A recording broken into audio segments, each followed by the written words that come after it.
ગુજરાતમાં હવે ઠંડીની શરૂઆત થઈ ગઈ છે। ગુજરાતની સાથે રાજસ્થાનમાં પણ અનેક વિસ્તારોમાં ઠંડીનો પારો ગગડ્યો છે। ગુજરાતના 5 શહેરોનો પારો 15 ડિગ્રીની અંદર રહ્યો છે। ત્યારે આગામી સમયમાં ગુજરાતનું હવામાન કેવું રહેશે તેના અંગે હવામાન વિભાગ અને અંબાલાલ પટેલે આગાહી કરી છે।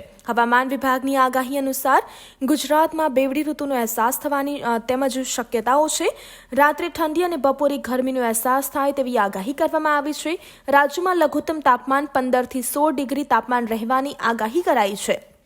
અમદાવાદ અને પડોશી વિસ્તારોમાં 24 કલાક આકાશ ખુલ્લું રહેશે। આ સાથે શહેરનું લઘુત્તમ તાપમાન 15 ડિગ્રી રહેવાની શક્યતાઓ છે। હવામાન વિભાગે આપેલી માહિતી પ્રમાણે આગામી 7 દિવસ સૌરાષ્ટ્ર કચ્છ સહિત આખા ગુજરાતમાં હવામાન શુષ્ક રહેવાની શક્યતાઓ રહેલી છે।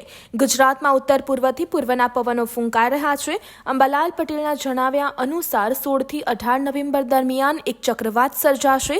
18 થી 24 નવેમ્બરે ફરી એક વખત માવઠું થઈ શકે છે। બંગાળના ઉપસાગરમાં ચક્રવાત સર્જાઈ શકે છે।